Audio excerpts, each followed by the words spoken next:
All right, what's happening, everybody? Happy Thursday. Welcome. It is Pushing the Limits. Thank you so much for joining us. All over the World Wide Web, of course, on the Occupy Democrats Network, the Washington Press Network. We're on the FM AM dial KSHP. And really happy that you all are joining us as usual. Very busy news cycle, a lot to get to, a lot to talk about. We got some great guests lined up for you today. Coming up here in just a couple minutes from the Don Lemon Show. Don Lemon himself is going to be joining us.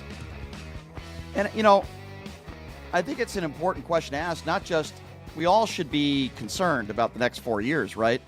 But as a black man living in this country, as a gay black man living in this country, and a journalist, are you scared? Maybe even more worried than I am. So I'll be asking him about that coming up here in just a few minutes. So I love the guys at Midas Touch, by the way. I think they do such a wonderful job.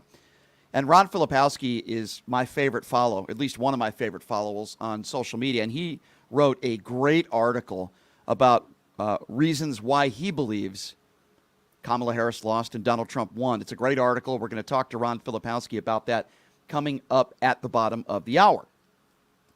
And a little bit later on in the program, I'm also going to talk to you guys about MAGA Republicans out there that are mocking liberals and Kamala Harris supporters for getting emotional. Jimmy Kimmel got emotional on his show last night, and I'm looking at the Harris family, and they won't leave that family alone. Her husband, Doug, and other members of the Harris family were getting emotional, and they were crying. And what's wrong with that? Somehow these MAGA dopes out there think that if a man cries, somehow that makes you less masculine? No. Let me tell you what makes you less masculine. Waking up in the morning, putting 8 layers of orange makeup on, putting on your girdle, attacking women on looks, cheating on every woman you've ever been with, an adjudicated rapist, a 34-count felon, someone who has no empathy and no compassion for others. That makes you less masculine. When you support women, when you respect women, which we know Donald Trump does not, when you treat women with respect, when you treat them as equals, in my eyes, that's the most masculine thing you can do.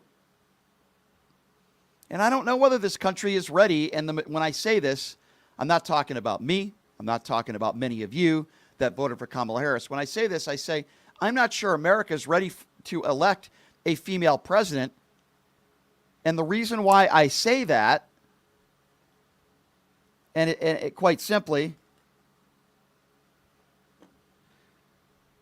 the reason why I say that is because there are so many, literally, so many people out there that will not vote for a woman.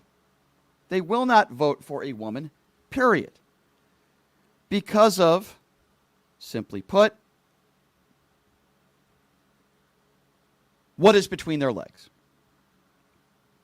Now, obviously, to me, I don't vote that way. I would imagine, hopefully, many of you don't vote that way, but I think that's one of the main reasons. All right, so here's what we're going to do. We're going to take a quick break, take an early break today, and when we come back, we are going to be joined by the man himself, Don Lemon, and we're going to get his thoughts on this. So we'll take a quick 90-second break, and when we come back, Don Lemon's going to join us on the show. You are listening to Pushing the Limits right here on KSHP. Hey, everybody. Are you struggling to find a pizza place that reminds you of Brooklyn? That true blue New York-style pie? Well, worry no more. Stallone's Italian Eatery Pizza is a knockout. We're located at 467 East Silverado Ranch Boulevard, just off of Premier Road, half a mile east of South Point Casino, just minutes from the Las Vegas Strip. Come by and grab a slice of pie. Plus, check out our Brooklyn-inspired Italian cuisine. Our sandwiches are super. Hero, that is. Because why be a sub when you can be a hero? Stallone's Italian Eatery is here to serve you phenomenal food, Vegas. Forget about it.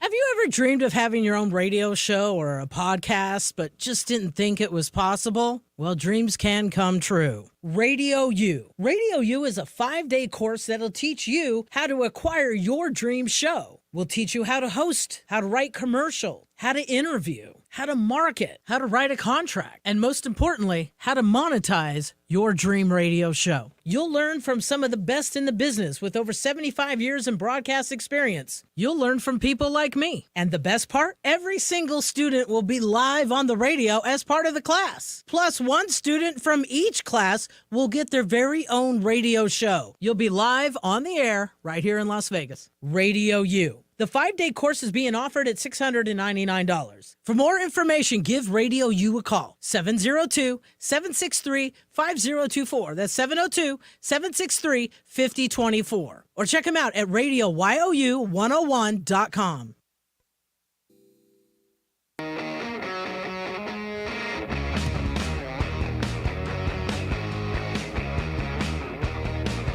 All right, welcome back. It is Pushing the Limits on a very busy Thursday, busy news day. Welcome back to the show. We'll take some phone calls coming up here in a little bit. As I mentioned from Midas Touch, Ron Filipowski is going to be joining us at the bottom of the hour. He wrote a great article, by the way, his reasoning behind why he believes Kamala Harris lost. And it's interesting because we had Joe Walsh on yesterday, and I kind of got into it with Joe a little bit because he said 95% of the reason why he thinks Harris lost is because of Joe Biden. I didn't agree with that.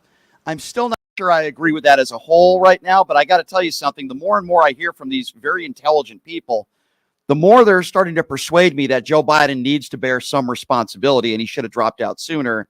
But maybe that's not all his fault. Maybe that's some others that are in power, the Nancy Pelosi's of the world. But we'll get into that.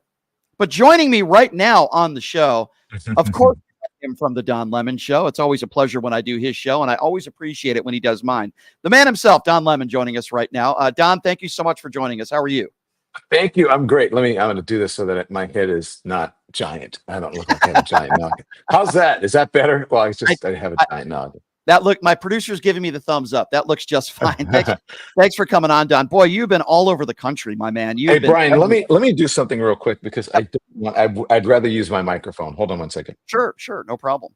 Live radio, everybody. This happens from time to time. I have more technical problems than probably any other radio host in the country. I just want to be very clear on that. But joining us, Don Lemon on the show. So just to give everybody a little bit of background, Don has been all over the country. He's been interviewing people, man on the street stuff all over the country. So Don has a really good grasp of the people that he has talked to and maybe why we got the result we got. Don, you've been everywhere, right? You must be.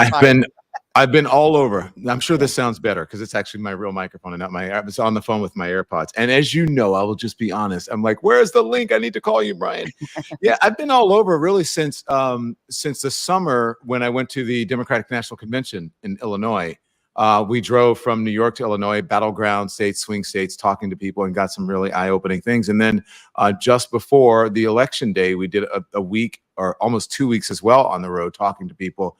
And I think those interviews, if you've seen them, Brian, I think they were sort of indicative of what was to come. I was surprised. I did watch a lot of those interviews, and I was surprised. It just seemed to me that not all the people, but some of the people that you were, they seem like really nice people, but maybe they were just ill-informed on the economy and on the issues. And it just seemed like they bought into the right-wing talking points. Am I wrong in assuming that? They did. A lot of them bought into the right-wing talking points, but I mean, you have to remember too, I mean, people are easily co-opted. It's their faults, but then it's not their faults. I think they've been, they were co-opted by a cult of personality and really like a cult leader figure who tells them like, hey, I have the best economy in the world and, ever. And which is not true. Or, my tax breaks are going to benefit you, which is not true. Or, all of the things. And I think because, they want something better for their lives. They want their lives to be better and their situations to be better. And it's easier to blame the person who is in office rather than, Donald Trump for how poorly he handled COVID. And that's the reason, gas prices were up and coming down. That's the reason that there was inflation. That's the reason that prices were up because of, supply chain issues and et cetera, et cetera, et cetera. It's easy to blame Joe Biden for it when it's really Donald Trump. You know what I'm saying? Yeah, no, I agree with you. So Don, I want to ask you personally, you kind of went through hell during the first Trump administration, the threats at CNN, the security you had to have, the death threats. And still to this day, the MAGA people out there that just say despicable things about you, and they say some things about me too. But what is going through your mind personally, the other night when you saw that it looked like Harris was going to lose this election? For you personally, what does this mean for you? Well, to be honest with you, I didn't think about it. Like, today was the first day that I woke up. I think reality is starting to set in. I'm not so sad by what happened. I am disappointed in the country. But even when I was at CNN, I was less concerned about my own personal safety than I should have been. And it was the folks around me, my advisors and my friends, who were saying, look, you need to do this. And finally, the police told me the same thing. Like, you need to get, after someone said they were going to stab me in the neck, I had to stop taking public transportation. I was like driven around in cars, which people think is great, but then you don't get to talk to anybody, right? So you're sort of like in this hermetically sealed bubble. So, I haven't really thought about it now because I'm not on, a platform like a CNN, which is interesting because they're losing, their influence, and folks like you and I are doing is gaining more influence. So perhaps I should be a bit more nervous about it. So I think that I will get security. I had security, quite frankly, that night at the Kamala Harris headquarters because that day, because I was running around. I don't know if you saw, we were doing live man on the street. Mm-hmm. We did like almost 12 hours. We wanted to do 12 hours exactly on YouTube, but they told us when we were there, the lights go off in 5 minutes, which meant Kamala Harris is not coming out. And so go home, go home. And then she's going to come back tomorrow. So what does it mean for me? I think, look, yeah, I am worried about my safety. I have to think about that now, and my family's safety. And then not only my immediate family, meaning my husband and me and our dogs, but also my extended family, my mother and my sister, who experienced it for the first Trump administration. All of the crazy people, the QAnon people, the 4chan people, the people who are on Twitter saying, awful things and then threatening to harm my family members. That's horrible. Absolutely horrible. Donald Trump has made a lot of promises. We know he made a lot of promises in 2016 when it came to locking up Hillary Clinton. We're going to build a wall and Mexico is going to pay for it. He's made a lot more promises, and the approach that I'm taking is, well, let's hold his feet to the fire. He says the Ukraine war is going to be gone in 24 hours. We're all going to get tax breaks. He's going to deport 15 to 20 million undocumented immigrants. I don't think he's going to keep any of his promises. How do you see it? Look, I would hope. One would hope, right? The war in Ukraine could be over in, what did he say, 24 hours or whatever? Okay, that would be great if that would happen. That would be great if you could have Israel and Gaza all of a sudden come peace in the Middle East. Remember, Jared was supposed to be in charge of that. Yeah. Look how that ended up. So I don't expect him, obviously, to keep that promise. You can say a lot of bullshit. Can I say a bad word on here? You can say that. You can say a lot of bullshit when you're running.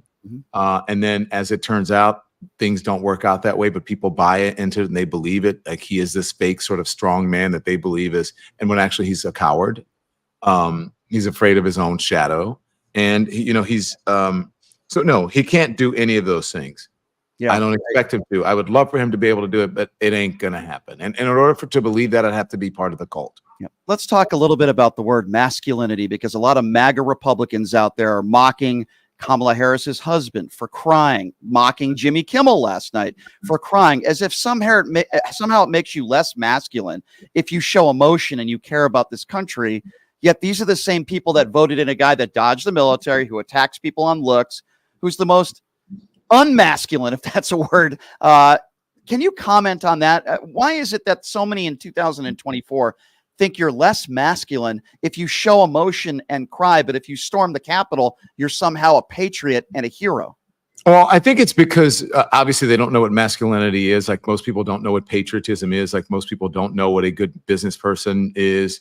I think they just don't know. And I also think it's, quite frankly, it is sexism, is misogyny. And I hate that whole toxic masculinity thing. I hate that word, but that's all part of it. People have this sort of idea that you're masculine only if you are like John Wayne, like, oh, how are you, Pilgrim, or whatever, that's sort of masculinity. Or if you're out there yelling at people and calling them names, calling them B words or C words or whatever it is, that's somehow masculine, right? The bigger you are in the gym, the more steroids you take, that somehow that makes you more masculine. I don't believe that. Especially if you look at, right, if you think about, let's think about all these folks who say that they are believers and these evangelicals. And it's like, was Jesus a muscle man? Mm. No, Jesus was the biggest socialist ever. Yeah. If you really, you know what I'm saying? Yeah. If you know, oh, it's socialism, whatever, to care about people. So Yeah. I think it's because they don't know. They have unconscious bias about women, about what the roles of women and men should be in society. And I think they're just honestly just dumb. I agree. I use that term a lot on this show. If you're just joining us, Don Lemon on the program. So, Don, I'm not a conspiracy theorist. I know you're not a conspiracy theorist. We all accept the results of the election. With that said, we're told that 25 million people registered to vote for this election. Yet Donald Trump got 3 million less votes than in 2020. And Harris got something like 16 or 17 million less votes. So my question is, where are all those voters? Where did all those Democrats go? Are we led to believe that everybody just sat this one out, that tens of millions of people sat this one out? The numbers just don't seem to make a lot of sense to me. Look, I don't know specifically about the numbers. And I don't want to be a conspiracy theorist, and I don't want to be, have a similar mindset as the January 6th cult members who have been co-opted to believe that the 2020 election was somehow stolen and there's some back alley stuff happening when none of that is true by every court in the land, pretty much. Right. So do I believe, look, of course, I believe that there could be anomalies with the election process, right? But I do believe that I know from experience. You asked me, Brian, about going across the country. I know from experience that there was a lot of apathy out there. A lot of people just sat it out. And so I think the numbers will bear out that while there were a lot of people who registered and signed up, that there are going to be a lot of people who just did not participate in the process, because I did hear from people, I don't like either candidate. Now, whether that's real or not, for the reasons, that's up to them. But I do know that there was a lot of apathy, people who sat it out and they just said, I am not going to vote. Do I believe that Donald Trump got fewer votes than he did last time? Yes, I do believe that. Do I believe Kamala Harris she didn't do, fewer votes meaning Joe Biden at the top of the ticket? Right. I do believe possibly, but I don't know to the exact measure of what that would be. Sure. Understandable. Looking ahead now and looking at this election, can you pinpoint one or two reasons why you think, the result happened the way it did? I mean, some people are blaming Joe Biden. Some people are blaming the campaign. I don't think that's fair, by the way. My opinion has been, I think Kamala Harris did a great job and she overperformed, if that's, a fair term to use. I thought she did everything she could in a very short period of time. She was up against the 8-ball. But Joe Biden, I'm starting to hear this a lot, and I'm starting to agree with it, Don, is that, remember Joe Biden said he was going to be a one-term president? He told America he was going to be a one-term president. Obviously, that wasn't his objective in year 3. He wanted to run again, and in year 4. I really think that hurt the Democrat Party, and it helped Donald Trump escalate him to getting reelected. What are your thoughts on that? He said he was going to be a transitional figure, which right. which led most people to believe that it's going to be one term, and then he was going to allow someone younger, right, to and maybe a bit more dynamic to come in from the Democratic Party, or at least try to create a bench and then and then sort of facilitate the process of elevating that person who's on the bench. So do I believe, as much as and I love Joe Biden, and especially, I have a history with Joe Biden. He called me and spoke to me for at least 45 minutes after my sister died. He is a good man. But I do believe that he bears some responsibility, like RBG did when she did not retire and then gave Donald Trump the opportunity. She didn't retire under Barack Obama, and then gave Donald Trump the opportunity to be able to appoint, 3 Supreme Court justices. Okay. When most people, many presidents will get an opportunity to do 1 or 2. He got both. So I do believe that Joe Biden is responsible for, he bears responsibility for the outcome of the election, because he could have put into motion the process of elevating someone and putting them in place, that they had a longer runway to run for president of the United States as a Democrat. So I do believe that. But I do believe that she bears some responsibility as well. But more than anything, I think that her campaign team bears responsibility. Yeah, I tend to agree with that. Don, do you want to hear what that is? Because I think it's kind of controversial, but anyway, yes, I haven't heard it. Yes. I believe that she relied too much on mainstream media, traditional media, to give interviews to places that don't move the needle, that is only older people who are already on her side and going to go out and vote for her anyway. She should have been in spaces like mine and others in streaming spaces, doing podcasters and influencers and streamers, because as it turns out, if you look at the demographic and the folks who really, I think, made the difference for Donald Trump, of course, it was white women and white men. We know that. They voted for him more than anybody else. But he did get young people, and he got some of these college-age young white guys to get off the couch, and young men men of all different stripes to get off the couch, because that's where they're getting their information, not news from in those streaming spaces. So it should have been on Brian Tyler Cohen. She should have been on David Pakman. She should have been on The Young Turks. She should have been on the Don Lemon Show. She should have been on all of those shows, and she should not have treated social media and streaming media as if it's some niche. She also should have not treated Black media the same way. She should have been going on Joy Reid's show, just pop in, do a boner. She should have been popping in onto Tamron Hall's show. She should have been supporting Black media who has supported her. And I don't know if that's her or if it's her campaign, but I think her campaign could have done that. I also think, if you'll let me go just a little bit longer, Sure, please. they ran her as if she was a white woman trying to appeal to Black voters, when she was a Black woman who knew about the Black community, who has a relationship with the Black community, who attended a Black college, an HBCU, and they should have run her with that knowledge and let her be her. Because of that short, truncated runway that she had, the 114 days or whatever it was, they should have just taken the brakes off and hit the accelerator. And all the rules that apply to all this about Black women and that, I don't see that. She should have gone, when someone asked her a question, she would say, please, if you're going to ask me that question, you should be asking Donald Trump that question about why he says this about this person and this about that person. She should have gone, her campaign meeting, I'm not necessarily blaming her because she had to rely on her advisors. They should have gone pedal to the metal and not treated her as if she was Hillary Clinton running to appeal to Black folks. Do you understand what I'm saying? I totally understand what you're saying. I completely agree with you. And you're one of the few people speaking out on that. And it didn't even occur to me. And you're 100% correct.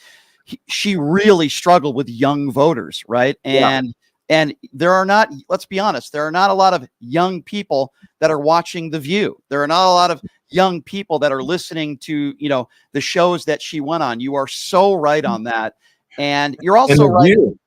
Yeah. And The View was one of the questions on The View by someone who is very friendly towards her was, I think, pivotal in the campaign. And that was from Sunny Hostin, who's a friend of mine. Mm-hmm. Sunny said, what would you do? Is there anything that you would do different than Joe Biden? And she said, nothing comes to mind. And that was, I think, an issue for people who were undecided about her. Really, really bad answer that she gave there. I completely agree with you. Don, before I let you go, because I know you got your show around the corner here, I want to give you the opportunity to talk about your new book, great new book that you have out. And I want to give you the opportunity to talk a little bit about that and how people can looking for it. It was here, and I can't find it now. But anyway, so go on. Well, tell me a little bit about the book. Tell me a little bit about how people can get their hands on it and buy it, because you have so many great books out there. Talk to me about this one. The book is called "I Once Was Lost: My Search for God in America," and it's about religion and God, obviously, but it's really about how religion has been infecting our politics. How evangelicals have tried to not only blur the line between church and state, but they're trying to erase it. And I think they've done a pretty good job of it, considering the outcome of the election. And it talks about politics now, and it talks about women's reproductive rights and racism, and also about immigration and on. And I think people will get more out of this if you're a non-believer than if you're a believer, because then you'll understand that, I actually speak in rational terms about faith and religion. It was supposed to come out after the election, like right about now, or a week from now. And the publishers read and said, people need to go to the polls and they need to have this knowledge before they vote. And so I'm glad it came out before the election, but it's an interesting book on the intersection of religion and politics in this country. And boy, doesn't it ring true to what exactly is going on in our society right now, all these important issues that you talk about in your book. Don, happy to call you a friend. I always appreciate it when you do this show, and look forward to doing your show again soon. Love your work, my man. Keep up the great work. We both got to keep up the fight, and I really do appreciate your time. Thank you so much. Thank you. You as well. I hope we have more collaborations, and I'm sorry we couldn't get together on election night, but that was a total you-know-what show. Totally understandable. You were there with me. Connectivity. I thought we were having connectivity issues. I'm like, we're a startup, whatever. I went on to the Amazon show with Brian Williams. even their IFB was dropping out, and they're like, "We can't hear you, we can't see you, whatever." And I'm like, "Oh, I'm not the only one. Everyone, it was a cluster, you know what?" It happens, but I know we'll be able to collaborate again soon. Totally understandable, and you, maybe we can do it in person next time. But Don, thank you so Absolutely. much as always. Look forward to your show later today. Thank you. Thank you. Keep up the great work. Thank you, Brian. I'll see you soon. Thanks, Don. You too. That's Don Lemon, everybody. Wow, what a great answer he gave me. I've interviewed a lot of people over the course of the last 48 hours, but maybe no better answer than what Don Lemon just gave me when it came to why Kamala Harris didn't get the younger vote, 18 to 30-year-olds. They're not watching the shows, many of the shows that she did. Don is so right on that issue. And she didn't do more of the shows that she probably should have done. Now, she did do Fox News. She did do Howard Stern.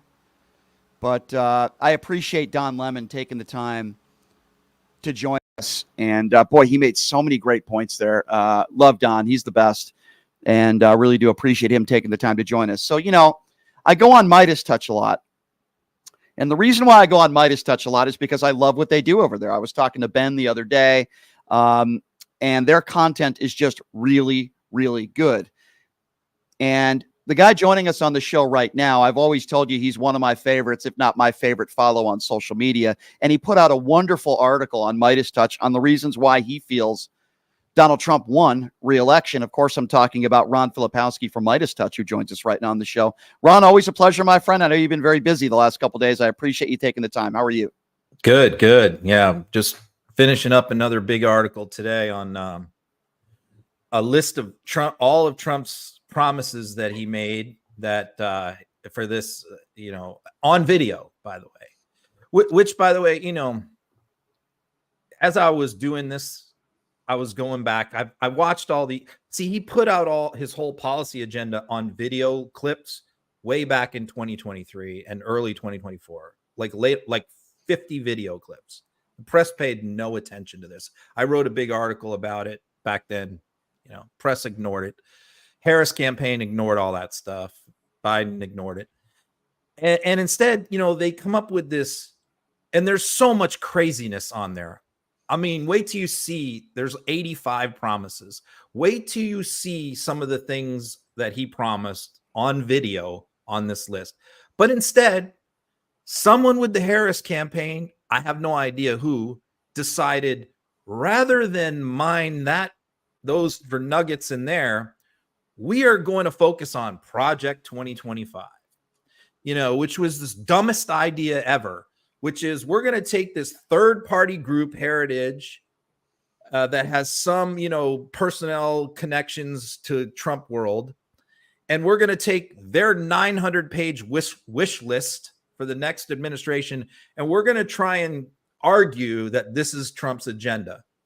And they spent all this time pulling things out of this Project 2025 thing, Right. And Trump is just kicking back going, that's not me. Like, none of that stuff's me. I didn't say any of that stuff. You are so right. Once in a while, yeah. What are we doing? You are so right, Ron. And it's interesting you're writing this article about all of his promises, because I said on the air yesterday, in fact, one of the first things I said, besides I accept the outcome of a free and fair election, even though I'm disappointed, was let's hold his feet to the fire and let's talk about all the promises. For example, 24 hours, the war in the Ukraine is going to be over with, right? Credit cards at 10%. He promised tax cut breaks for everybody, right? No taxes on Social Security. I mean, the list goes on and on. 15 million deportations. Right. Car loans tax deductible. Right. 15 million. And you're working on this article now. We can go on and on. 15 million deportations. So I guess, what does that mean? On January 21st, we're expected that the war in the Ukraine is going to be over. I mean, he put his foot in his mouth as he always does, and we have to hold him to account now. If there's, that's what we need to do. And I'm so glad you're putting this article out there, because it's important. I got him on video saying, like, the concept of being a naturalized citizen, you're born on U.S. soil, has been the case since 1789. Okay.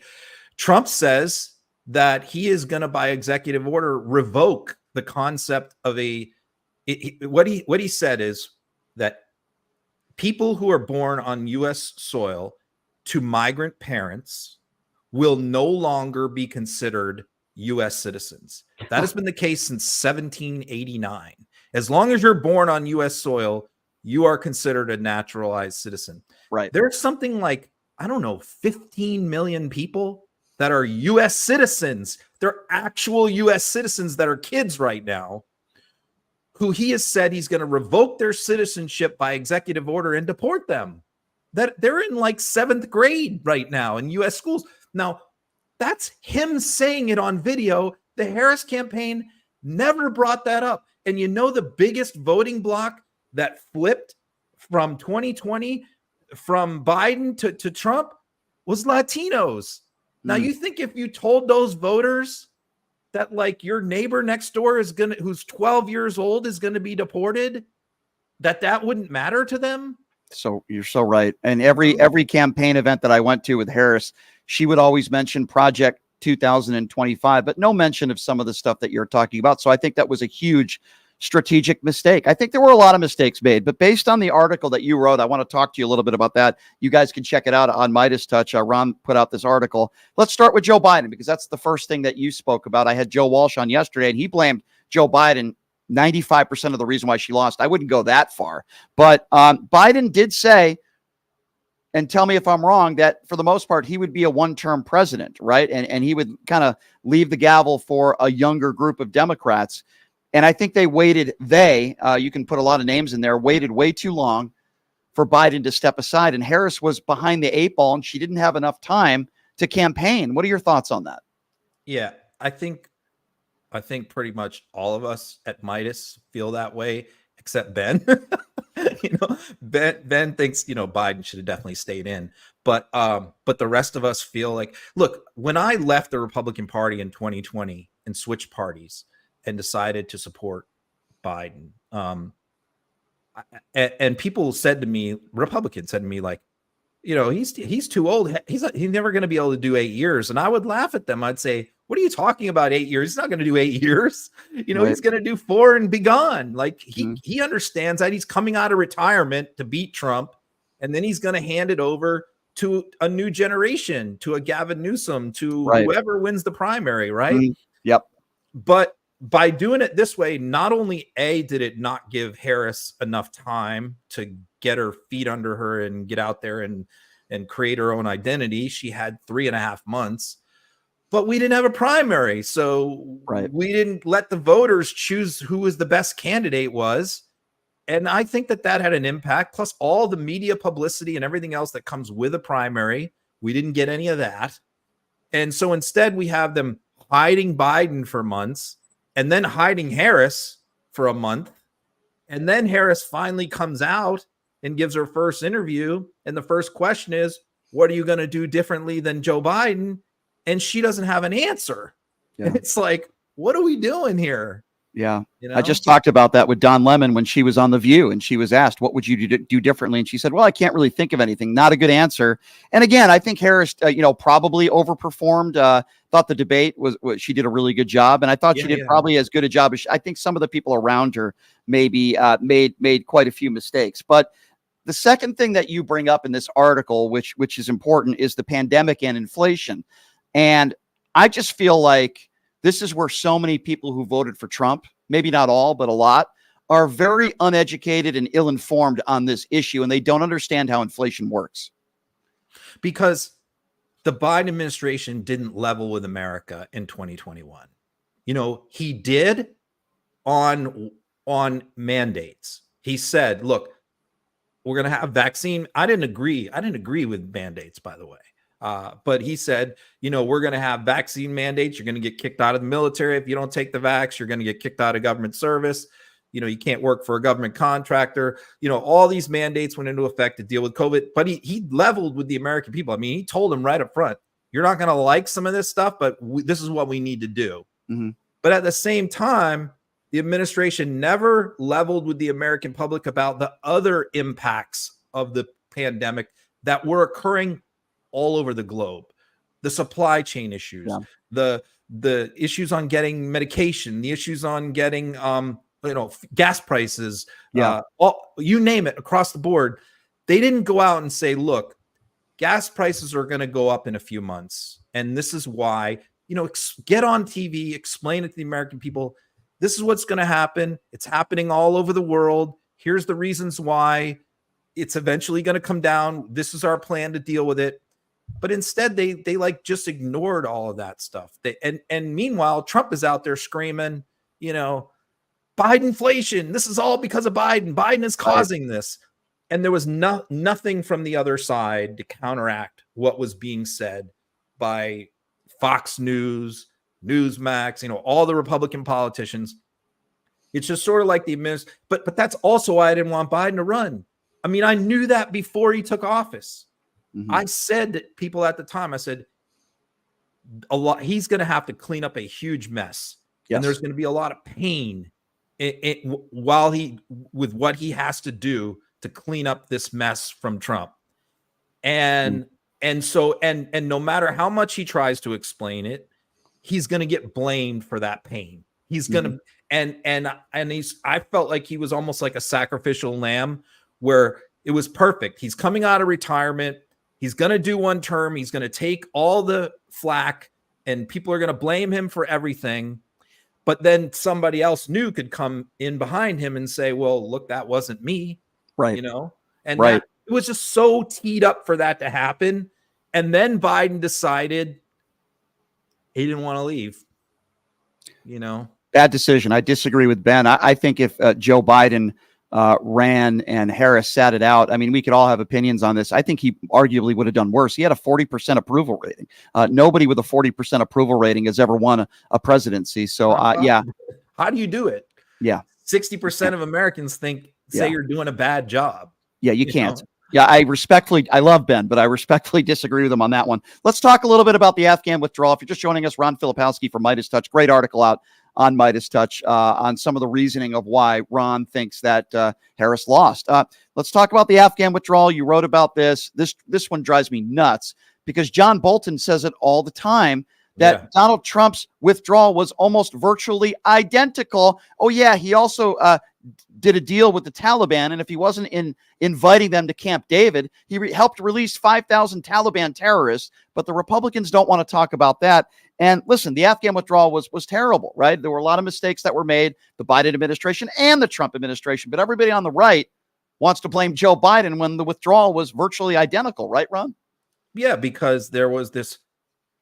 Look, one of the things that Trump is very good at, you have to give him credit for certain things, is he's very good at like finding problems that are happening, bad things that are happening, and figuring out how to exploit them. And if that means just straight out lying, he's perfectly happy to do that. But he's very good at that. So, and what you have to do is you have to just go right at him back immediately. You can't let these things fester. You have to debunk the lies right away. And unfortunately, that stuff didn't start happening until like the end of the campaign with like eating the dogs, eating the cats. These are different things where we were debunking things immediately, but take the Afghan withdrawal. Like what was his nobody, first of all, nobody, not Trump, not anybody expected the Afghan military to collapse in like 48 hours. We spent 20 years training and equipping the Afghan military to stand up and defend their own government. And they just, obviously they had different plans. And isn't it, Ron, started to withdraw, they lay down their arms and surrender. I wanted to ask you about that. Sorry to interject, but yeah, Republicans, what you're talking about right now, Republicans claim that Joe Biden and his administration gave the Taliban terrorists all this artillery when it was actually the Afghans that left it there. It was left for the Afghan government. They're the ones that allowed the Taliban because they didn't grab all the equipment, right? Yeah. So when Trump says, I would have taken out his famous line, I would have taken out every bolt, every nut, every screw. He used that line 1,000 times. So not one person has ever said to him, not one interviewer, not one journalist has ever said to him, explain that exactly. So you're saying that before, and we only had 2,500 troops left on the ground in the whole friggin' country because of Trump. That's what he left behind for Joe.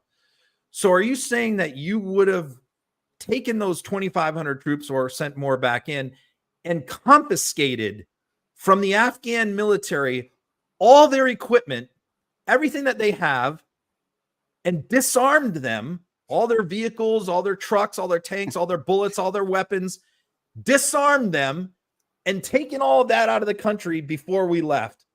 Is that really what you're saying that you would have done? Ridiculous. I mean, he never said he would do that. That's insanity. But that's Absolutely. what he's saying he would have done now. Absolutely absurd and ridiculous. So we could talk a lot about the border as well. And I think one criticism I hear from fair-minded people is that, well, wait a second, you had this border bill that was put together, but it was 3.5 years into your administration. Exactly. Why didn't you do this sooner? I do criticize the administration for the first couple of years. And I hate to use the term, Ron, ignoring the situation at the border, but it's been a crisis. It has been a crisis way before Joe Biden got elected, right? I'll defend them there. But for a couple of years, at least the first 2 years of his administration, I don't think they did as much as they could have. Is that a fair argument?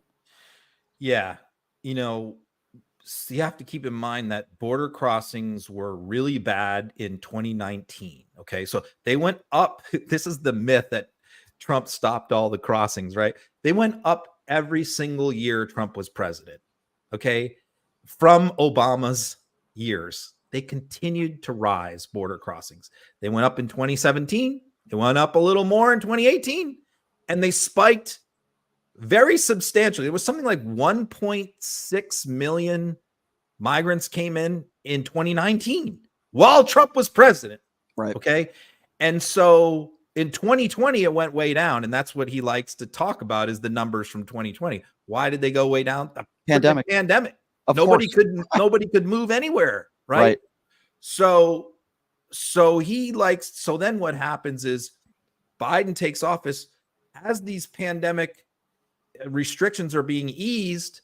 You have basically 2 years of migration pent up that it's like taking the cork off a bottle, and they just bum rush the border. And I don't think that the Biden administration expected that many people in like a 2-year window. And because their countries were in shambles because of the pandemic. Right. Their economies in their country were even worse than they normally are. Mhm. And so they were desperate and they came here. And so we didn't have a plan. We didn't have a policy. We had a DHS secretary who's the worst member of the administration, in my opinion, Mayorkas, who was totally incompetent and a terrible administrator and a terrible communicator. And he couldn't deal with it. And so the problem, here's the other problem, is the Democratic base. Mm-hmm. The bottom line is this. You have a handful of people in the Democratic Party, some of whom are elected officials in Congress, who want an open border. Yeah. They simply want to let everyone in who shows up. Yeah. And I think that the Biden administration was afraid to stand up to they're the fringe of their base. Agree 100%. 100%. You have a small group on the left that want open borders. I hate to make this analogy, but I'm going to. You have a small group of people on the left that think it's okay for someone who is born a man to compete with women on the playing field. Most people in this country don't agree with that. But because there's that small base of Democrats that feel that way, it hurts the entire party, right? Because it's an extreme view. Listen, there are more extreme views on the right.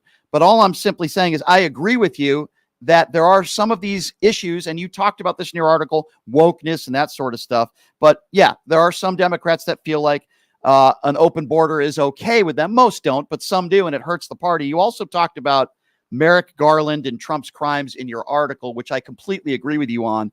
I feel like Merrick Garland was another huge disappointment. And now, where are we at right now? Well, the Jack Smith case is going to go away, and Donald Trump's going to live happily ever after with literally no punishment for any of the crimes he committed or the other crimes that he allegedly committed that he was indicted on. Yeah, I mean, we know from reporting now that Joe Biden and Merrick Garland came into office not wanting to prosecute Donald Trump. We know that because Joe is old school, man. Joe was in Congress for 47 years. He was friends with Republicans. They would go out to dinner. They would have drinks together, whatever, like that's the way Congress was back in the day. They were buddy a lot. It's not like now. And they socialized together. And that's who Joe is. And so I think that the prospect of putting his predecessor in prison was no matter, unless he like murdered somebody, I think that Joe really didn't want any part of that. And he definitely didn't want to start out his administration that way.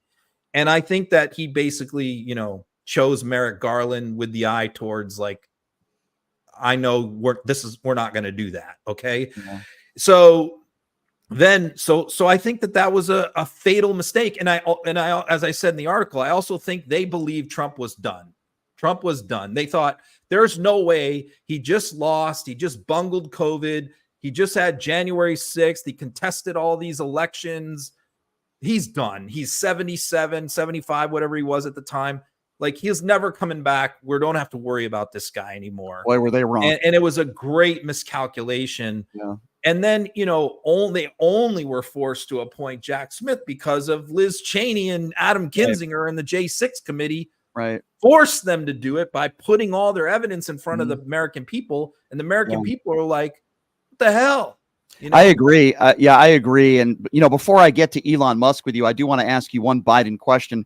How do you feel with, and are you okay with Joe Biden reaching out to Trump and not only congratulating him, but inviting him to the White House when Donald Trump didn't give Joe Biden that same respect or luxury? I'm just curious how you feel about that. I feel torn about it because I'm a little bit like Joe in this respect, in that I'm an old school institutionalist too. And I believe in, having class and having grace, even in defeat. Like I really love the old Winston Churchill quote, which is magnanimous in victory, defiant in defeat. When you win, you're gracious and you're classy about it and you don't rub somebody's nose in it. And when you lose, though, you're defiant and you're determined to do better next time and win next time. And so that's my general idea. But, on the one hand, when you're arguing that, this is why I had such a big problem with that Al Smith dinner and with Chuck Schumer sitting next to Trump and them yucking it up and shaking hands and smiling together. I'm like, what are we doing here? On the one hand, we're saying that Trump is Hitler and Trump is, a fascist and is going to destroy the fabric of the country. And then we're at like a roast with him, yucking it up. So it's a good point. So, on the one hand, I think that it's important to concede and be classy and gracious and provide an example. On the other hand, I think that we need to do it in a way that, like, I hated Harris's speech yesterday. You can't build your whole campaign around this guy's a fascist who's going to destroy the country. Right. And then you come out giggling and laughing and celebrating after you lose to him. That was the wrong tone. Agree. Listen, I like Kamala Harris as a person. I think she's a good human being, a nice family. I think she's very intelligent. She worked hard in this campaign.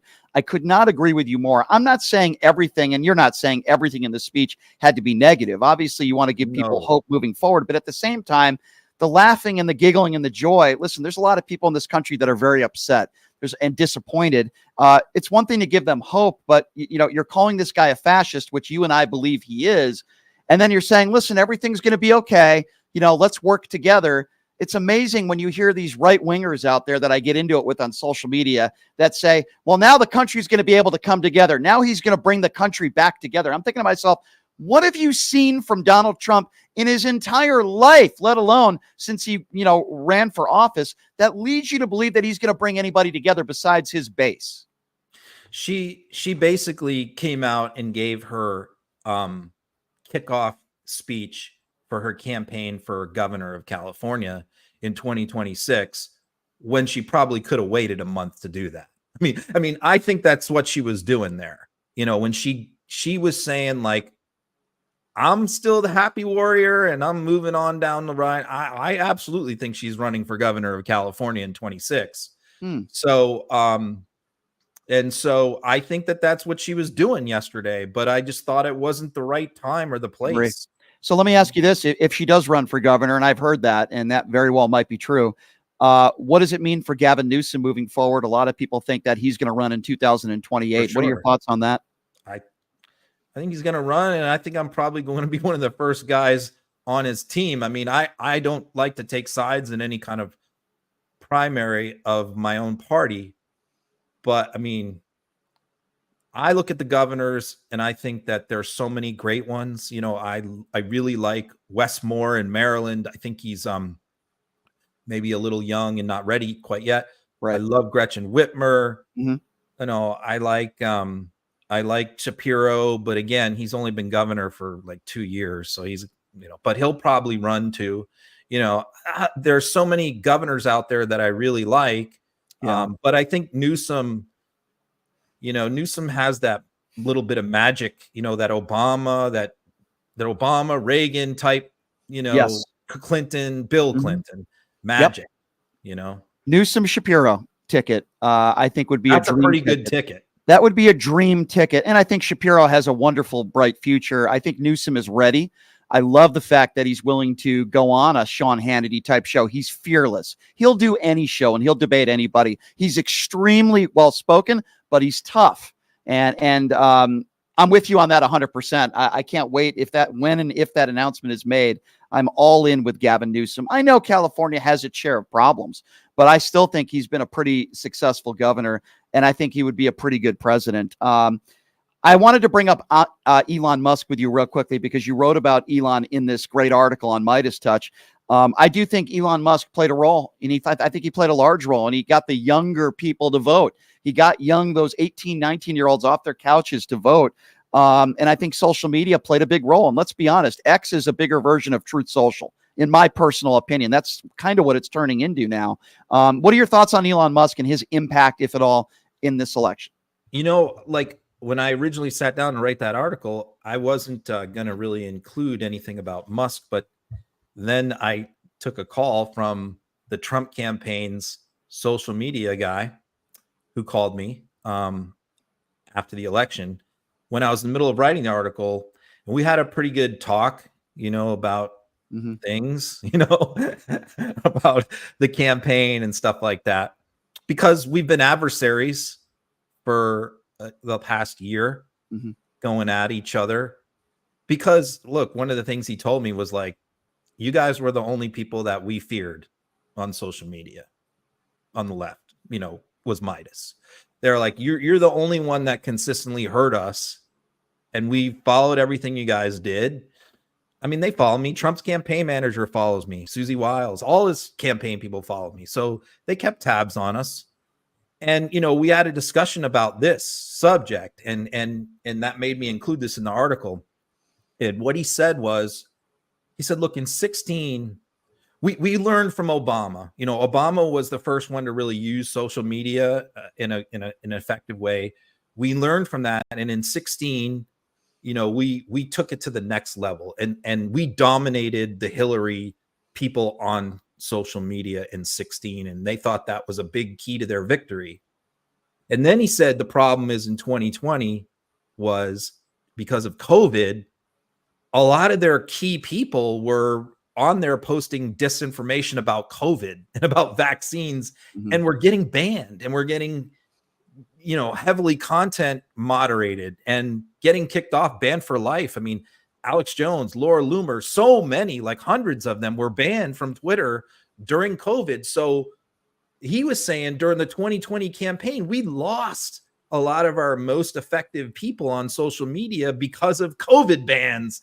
And then it got even worse after J6, because like literally like 10,000 people got banned, including Trump, after January 6th. And so like Steve Bannon, you know, you could go right down the line, Michael Flynn, Roger Stone, all the ringleaders of January 6th were all banned, right? So what he was saying is, if we had to go forward with all of them people kicked off Twitter, we would have been in deep trouble in the social media battlefield. But Elon Musk buys Twitter. And what does he do? Fires the whole content moderation team, reinstates all the right-wing accounts, and then joins them and promotes them, helps them build their followers because he's got 200 million himself and he's constantly retweeting them and replying to them. Look, Elon Musk, a guy with 200 million followers replies to one of your tweets, you're instantly going to get like 100,000 new followers, like overnight. And so that's what he did for them. Your Jack Posobics, all these really bad actors, Charlie Kirks, were getting their followings doubled and tripled over the course of 3 or 4 months because of Musk was helping them. And so you think about that, how the landscape was on social media, on Twitter, was so different from 2024 to 2020, where this year, like their social media team in 24 was basically laughing at us saying, what does the left have? They got Midas touch and we don't care about anybody else.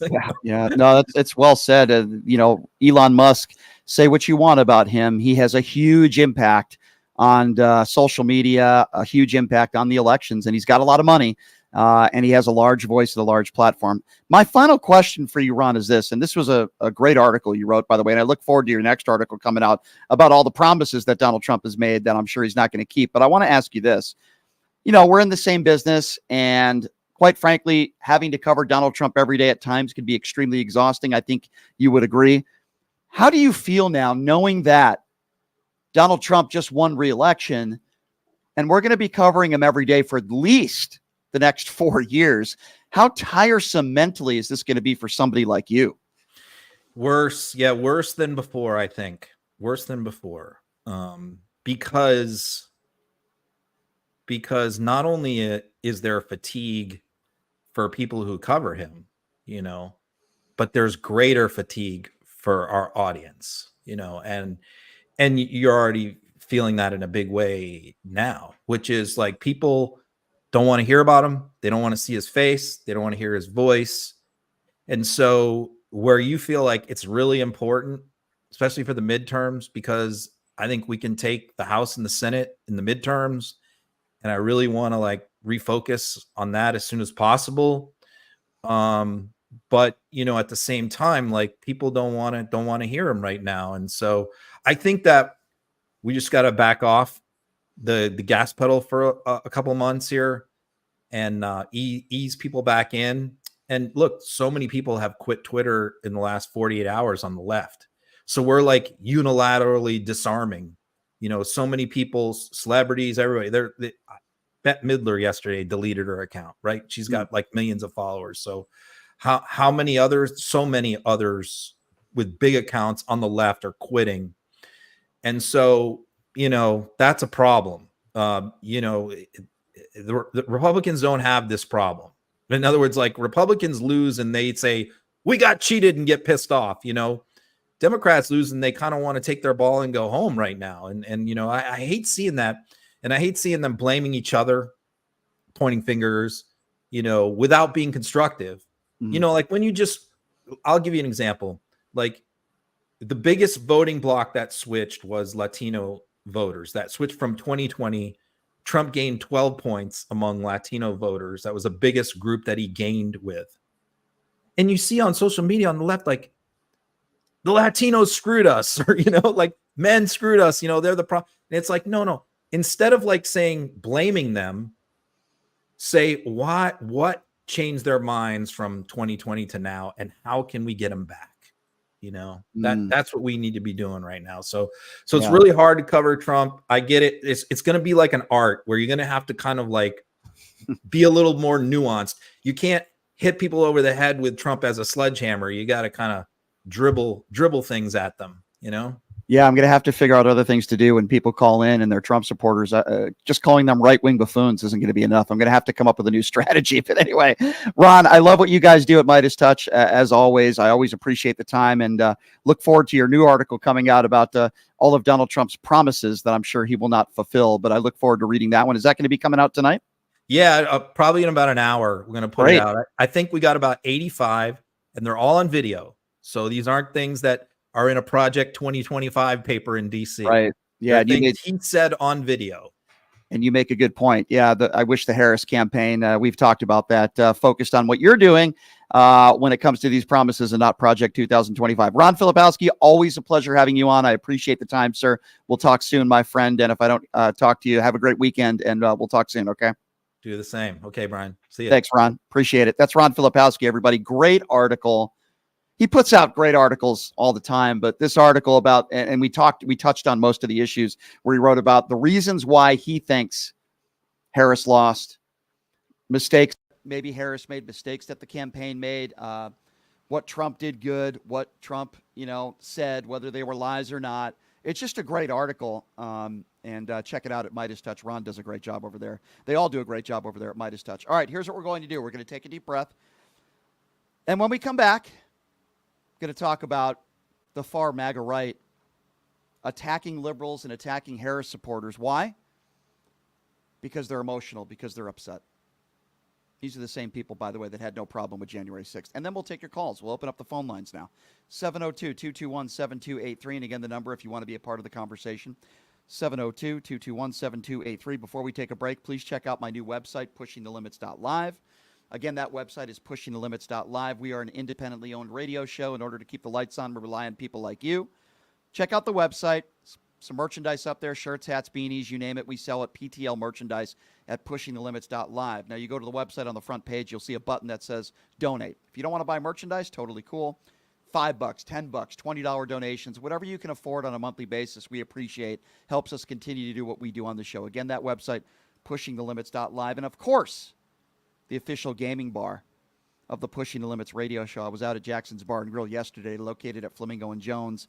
I got my free bottle of wine for playing a machine, hit a couple four-of-a-kinds, had a wonderful lunch over there, and they've got the Pass the Puck contest during Vegas Golden Knights games, including winning up to $500 in free slot play, multiple different great promotions, some of the best promotions in town. So check them out.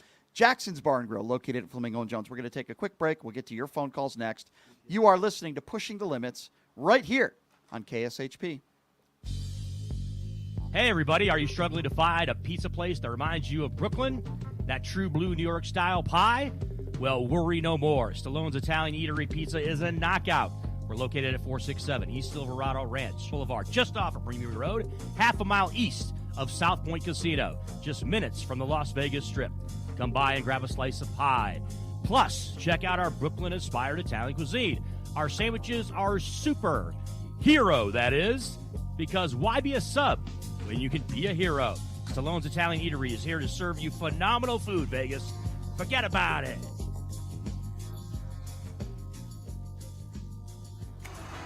Who would have thought there'd be so many kids playing ice hockey in the desert? Jake Helb's Hockey Foundation and the Las Vegas Ice Warriors, founded by Gina Yusufzai 8 years ago, made it possible for families who can't afford the equipment and fees. Donate today at www.hockeyforkids.org and help us continue making a difference. Join us in supporting Jake Helb's Hockey Foundation and the Las Vegas Ice Warriors, where every kid gets a shot at the starting line. Just a reminder, our website is www.hockeyforkids.org.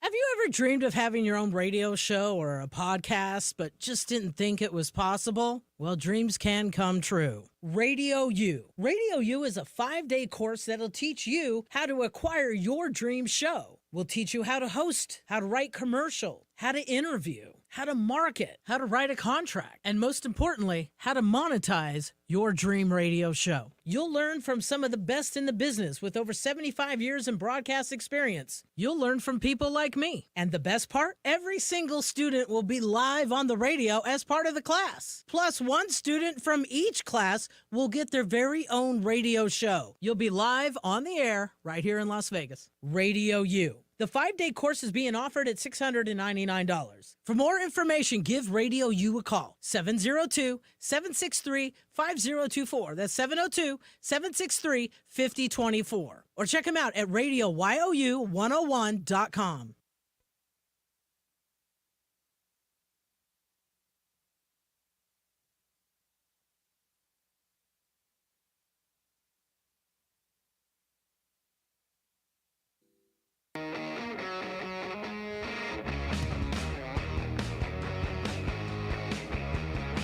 All right, welcome back. It is Pushing the Limits on a Thursday. Thank you so much for being here. You won't really hear from two more eloquent, intelligent people talking about the elections than the two guests I just had. I really mean that. Ron Filipowski from Midas Touch is a really smart guy and really good. So is Don Lemon. I have a lot of respect for both of them. They're two great journalists and learned a lot from them. I got to be honest with you. I hope you did. I've learned a lot from them this hour in retrospect, looking forward. And I also do agree with Joe Walsh a little bit more. We had Joe on yesterday. And, you know, Joe was very tough on Joe Biden. But I have to be honest with you. You got to criticize Joe a little bit. He should have stepped down way earlier. And listen, Joe's a good, decent man. I respect Joe a lot. And he's been a really good president. But that was a mistake. So you have a lot of MAGA Republicans on the far right that are criticizing those on the left that support Harris for being emotional, some of them crying. Now, I'll be honest with you. I don't cry over elections. You know, I get emotional and I cry when bad things happen to people that I love very much, whether it be friends or family members, you know. But didn't cry. I'm very disappointed, sure. But I have it all together as good as I can moving forward. But listen, there were people that were very emotional, and rightfully so. Harris's family, can you imagine what Kamala has gone through and how hard she has worked in campaigning to try to make history and be the first female president of all time? You know, her husband, Doug, who seems like a good dude, he's crying, and members of Harris's family are getting emotional. And what does the right decide to do? They decide to attack the family and say Doug is not masculine because he's getting emotional. Jimmy Kimmel last night did the exact same thing. He almost broke down completely, which I understand. So this was Jimmy Kimmel last night in speaking on the election results and what this country could be facing moving forward. Let's be honest, it was a terrible night last night. It was a terrible night for women, for children, for the hundreds of thousands of hardworking immigrants who make this country go, for healthcare, for our climate, for science, for journalism, for justice, for free speech. It was a terrible night for poor people, for the middle class, for seniors who rely on Social Security, for our allies in Ukraine, for NATO, for the truth and democracy and decency. And it was a terrible night for everyone who voted against him. And guess what? It was a bad night for everyone who voted for him, too. You just don't realize it yet. Very well spoken. And what is wrong with Jimmy Kimmel showing a little bit of emotion and empathy? That makes you more of a man for caring about others. But if you listen to these MAGA idiots out there, and that's what I always call you, you and Donald Trump's base, you're a bunch of idiots, right? You start attacking men for getting emotional and women for getting emotional and upset, but yet you're upset at that. But let me tell you something that Democrats didn't do. They haven't stormed the Capitol. Nobody's died. They haven't attacked police officers with their own batons. They're not trying to overturn a free and fair election. You frickin' idiots. You despicable turds.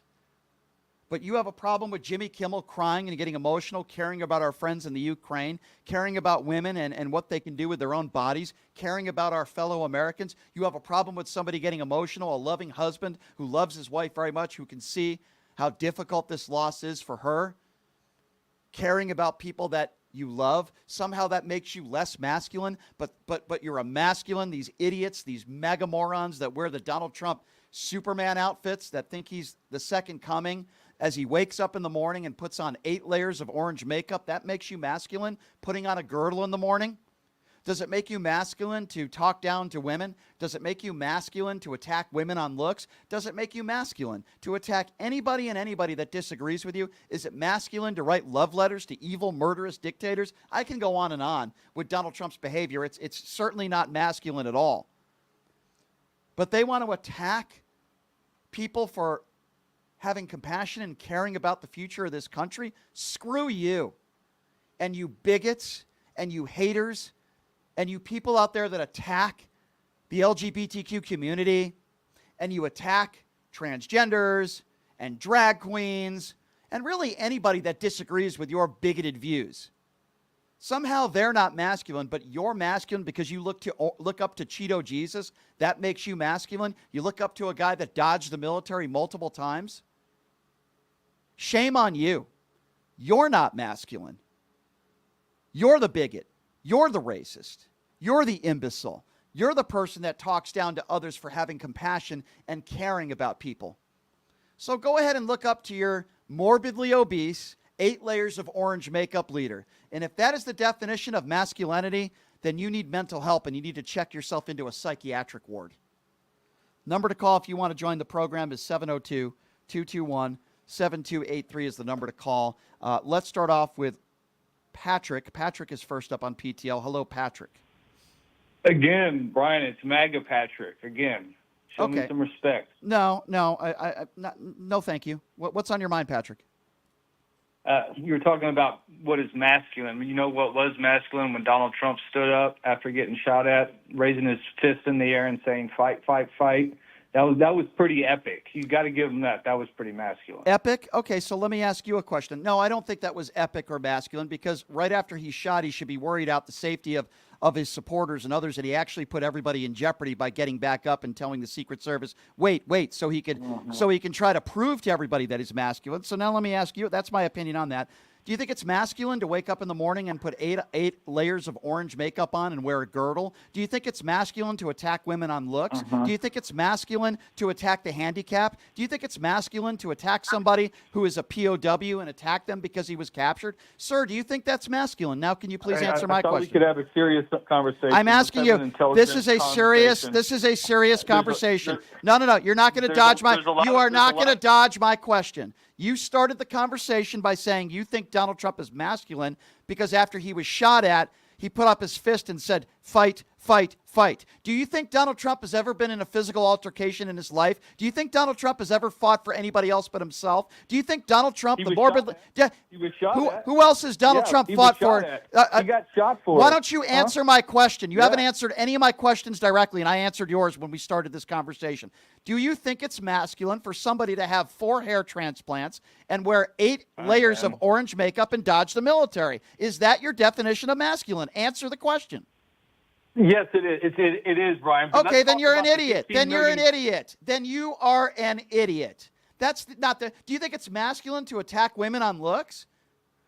You guys lost. You don't even have the majority anymore. You lost the popular vote. We're not talking about the popular vote now. We're talking about Donald Trump and masculinity. You're changing the subject. That's a different topic.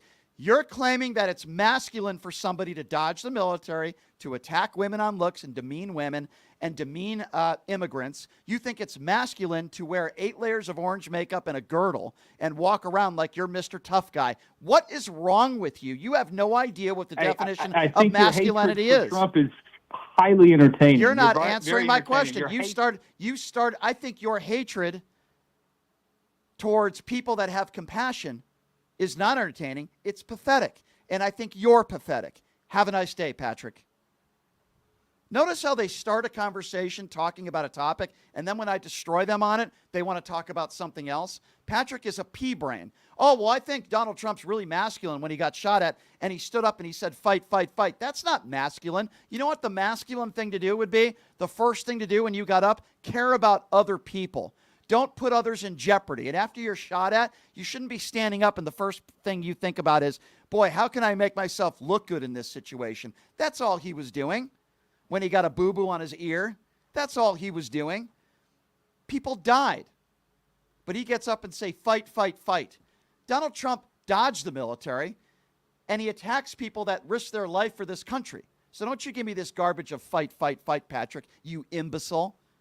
702-221-7283, the number to call. Let's go to Lori. Lori is next up on PTL. Hey, Lori. Hey, 2 things.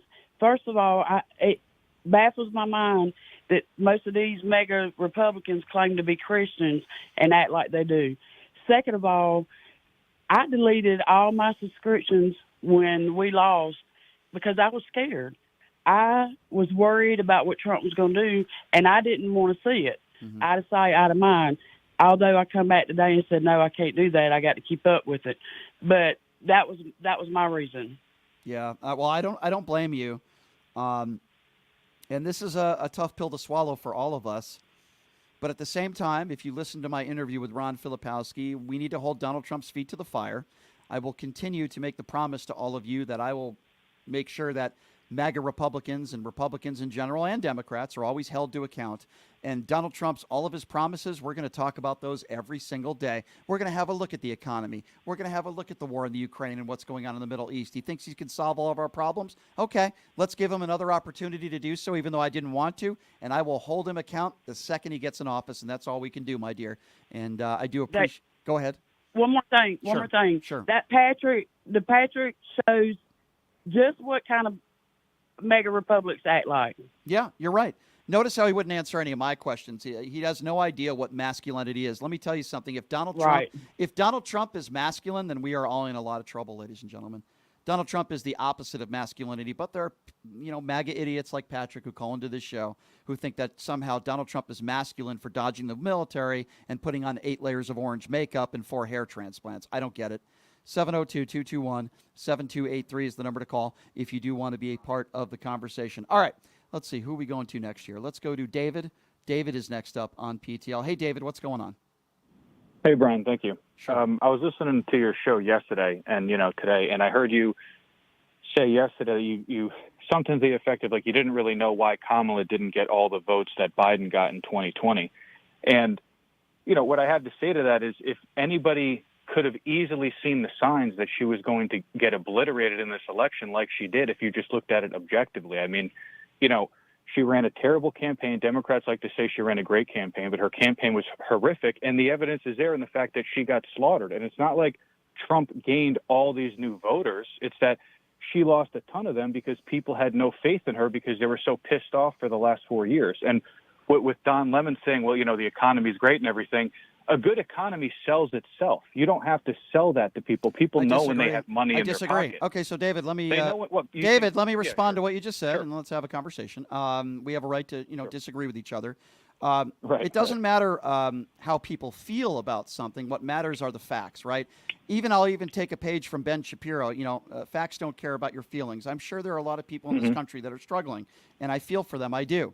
But the proof is in the pudding. It's not my fault that so many of these people are uneducated or ill-informed on the issues. I'm sure some of them are struggling. But it's not because of Joe Biden. Inflation is under 3%. We have records with NASDAQ. We have records when it comes to unemployment, black unemployment, employment at 4%, black unemployment at 5.4%. So I don't discount the fact that there are people in this country that are struggling. There are always going to be people in this country that are struggling. But this economy... But now they're struggling more than they've been, and they're struggling to the point where... Where are you getting that information from? They're struggling more than they've been. What stat proves that? Well, the fact that a new car costs almost $50,000, a house is over $400,000 on average. What? People don't the average have the money. average price of a new car is not $50,000. I don't know where you're getting almost 50. Where are you getting that? For a new car. Okay, there are plenty of new Google cars. Any sort of. Okay, that's not the average price of a new car. That's not the Yes, average price of a new car. All right, well, we can look that up. But okay, so you're claiming because the average price of a new car is more expensive, that somehow the economy is terrible? People can't afford anything. Inflation is under 3%. What are you talking about? Only after it skyrocketed. Yeah, and went why? down, but the and prices why did never it went down? So that was Joe Biden's policies that had nothing to do with COVID and coming out of a global pandemic? It did. I'm not saying that it's not. I'm not saying that it's Biden's fault. What I'm saying is Biden and Harris, what they should have done was they should have said, hey, we recognize this economy is still very painful. But instead they said Bidenomics is working. Kamala Harris is transitory. David, I can only speak and for it didn't work. David, I can only speak for myself. You're mistaken. I've seen 3 Kamala Harris what rallies. I'll explain to you. I've seen 3 Kamala Harris rallies in Las Vegas alone in the last several months. And never did I listen in any of those rallies to what you're pertaining to what she said. In fact, she said the opposite. She was empathetic with people and said, listen, I know there are people out there struggling. I know why. Okay, well, I can tell you why, because you just said the opposite like 30 seconds ago. Well, here's why. Because once they realized that the whole "hey, everything's great" routine isn't working, they had to peel that back, and they're like, wait a second, we're going to lose to Trump. We need to actually be honest with people and tell them that they're struggling. But it was too little, too late. And look, it's not like those 14 million votes that Kamala didn't get from Biden. It's not like those voters moved out of the country or they became MAGA voters. They just didn't vote because they didn't have confidence in her. It doesn't have anything to do with her being a woman. It has a lot to do with her being a terrible candidate. She was terrible in 2020 and to the point where literally... You think she's more of a terrible candidate, as you would put it, which, by the way, I disagree with you on, but you think she's more of a terrible candidate than Donald Trump? clearly she is. She didn't win. No. So first of all, just because somebody wins or doesn't win doesn't mean that we're not all entitled to our own opinions, number one. And number two, I believe a lot of people in this country are very ill-informed and uneducated, and they buy into the nonsense. Here's the reality of the situation, David, and if you disagree with me, that's fine. You could respond to it. But here's the reality of the situation. The reality of the situation is this. The man who got reelected is a 34-count felon adjudicated rapist. The man who got reelected incited an insurrection. And Kamala Harris showed class and dignity, something that Donald Trump does not have. Now, there are a lot of people in this country that are ill-informed. That's just the bottom line. And you're laughing at that. You're laughing at it. But the fact of the matter is many Trump supporters that I speak to can't name one policy that they like. And I can tell you right now, Kamala Harris. I agree that Trump supporters are not too terribly bright, but here's the thing: go to. I don't mean this literally for you, but tell a prominent Democrat, go door to door and say to them, hey, what are you more concerned with? How expensive things are, or is the potential president, do they have decency? They're going to tell you they care about what's in their wallet because they have no money. Well, guess what? If a lot of people in this country have no money, then they have to take personal responsibility, number one. Number two, I go back to facts, and it doesn't sound like you want to hear what I'm about to say when it comes to the economy. You want to talk about the average price of a car. Okay, let's talk about inflation. Let's talk about unemployment. Let's talk about manufacturing. Let's talk about the skyrocketing manufacturing jobs. Let's talk about what Joe Biden accomplished, whether it be something that Donald Trump couldn't accomplish, whether it be the bipartisan infrastructure bill. Let's talk about bipartisan gun control legislation, the most they've had in decades, the CHIPS and Science Act. I can go on and on with health care, for example. Do people care about their health care? Since you want to talk about knocking on door to door, you could say what you want about Obamacare. People could say what they want about Obamacare. But guess what? The person that they have elected, or some of these people have elected, is the guy that has no replacement plan and has concepts of a plan, and he's had 9 years to put it together. So the fact of the matter is that, yes, I stand by what I said. A lot of these people that voted for Donald Trump are ill-informed on the issues. If Democrats want to stand by that, then they should get ready to lose 2028 because that clearly didn't sell. And they also lost to a guy. Look, Trump is not this Reagan-type guy was extremely popular. He is popular. He's also extremely polarized, and a ton of people hate him. And yet he obliterated Kamala. I mean, and here's where I disagree. How bad was her administration? First of all, she doesn't have an administration. It was Joe Biden's administration. And number two, I disagree with you. Out of the race because he was doing unbelievably bad. That's why they pulled him out. How was Joe Biden doing unbelievably bad? Name me some policies that you think were a disaster. What did he do in his presidency that were, quote, unbelievably bad? Okay, well, one of the things that really frustrated people was the Afghanistan withdrawal. Which was the exact, hold on, one at a time, the exact same withdrawal that Donald Trump had, according to John Bolton, who worked in Donald Trump's administration. Number two, Donald Trump helped release 5,000 Taliban terrorists. Number three, don't you think it's important to note when you have people that worked in Donald Trump's own administration that admit that his withdrawal was just as bad, if not worse? I understand the Afghan withdrawal was terrible, but why is it? Hold on. I agree, but hold on. Why is it that people like you never want to bring up the fact that over 60 American soldiers died in Afghanistan, and Donald Trump didn't go to one of those funerals, but yet Donald Trump is the guy that wants to talk? And by the way, one loss is too many. But the idea that this was all Joe Biden and not Donald Trump is a lie. With all due respect, sir, it's a lie. I didn't say it was all Joe Biden, but what I'm saying is he is the leader of, I mean, in name only, he's clearly not making any decisions, but he is the leader. He's been since he was elected, and he did such a terrible job that they actually had to pull him out of the race before he could even, see who's so the reason why Trump. The reason why I disagree with your characterization, the reason why they pulled him out of the race, if you're referring to maybe a Nancy Pelosi, is because clearly his health was his health was deteriorating. They didn't pull him out of the yes, you're wrong. You're right. But you're not characterizing it right. You're saying he was horrible. No, he wasn't horrible. His health was deteriorating a little bit, and I still believe that was the right decision to make. So you're mischaracterizing it as he was a horrible president, which he wasn't. After Democrats spent years telling us, oh, Biden's as sharp as a tack, don't worry about it, he's never been smarter. I mean, nobody believed this. They saw this guy up there who could barely string a sentence together. So first of all, it's not that he couldn't barely put a sentence together. I disagree with that characterization, number one. Number two, people that actually were friends with Joe Biden, that actually are not involved in politics from the sense of being a policymaker, some of his celebrity friends, including George Clooney, said some things that I agree with. That a year ago, Such as, 8 months ago, he was a different person than he was now. You're not a doctor. I'm not a doctor. He wasn't a horrible president. There are mistakes that Democrats made, no question about that.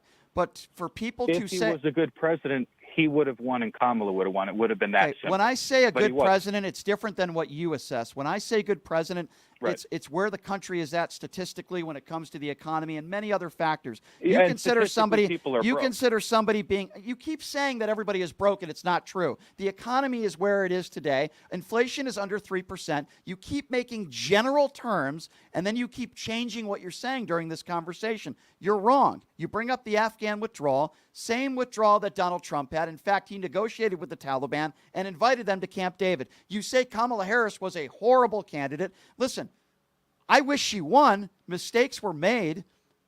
But to say she's a horrible candidate, look at Donald Trump.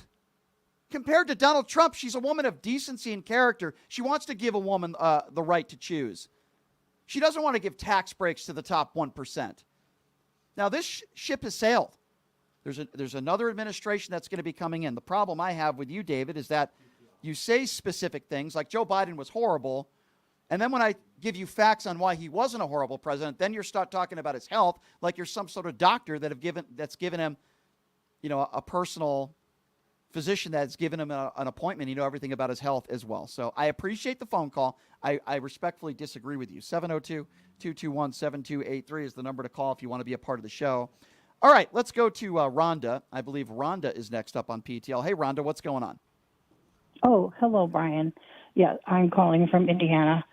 I think there are two reasons that Kamala Harris lost. And a lot of it has to do with men just refuse to vote for a woman. Agree, and I should have 2020? mentioned that to David. I wanted to mention that to the last caller. Yeah. I believe a big 2020? factor, I believe, is the fact that Kamala Harris is a woman and the fact that there's a Exactly. lot of people that went to the polls that did not vote for her because of that reason, and I call those people bigots. That's what they are. Yeah. So 2020, Biden won because he was a man. And then as 2016, Trump won because he was a man in Right. regards to Hillary Clinton. Yep. And then this time, the same situation or issue, I think, is what kept men just, they've considered men are weak when it comes to strong women. Mm-hmm. And then I think, too,